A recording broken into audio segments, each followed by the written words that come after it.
Selamat datang di Emma Education. Bagaimanakah cara menyembunyikan beberapa bagian foto tanpa harus menghapus yang utama? Jadi di sini saya mau mengambil awannya saja ya. Saya Ctrl T. Nah, saya paskan di sini, enter. Lalu kita bisa menggunakan masking. Masking itu ini ya. Ada simbolnya bendera Jepang, diklik lalu tekan B. Kita pakai brush tool.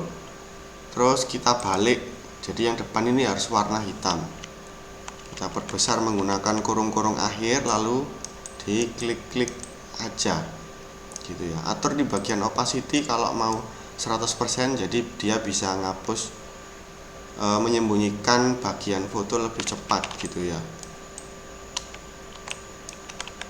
Nah, seperti ini ya.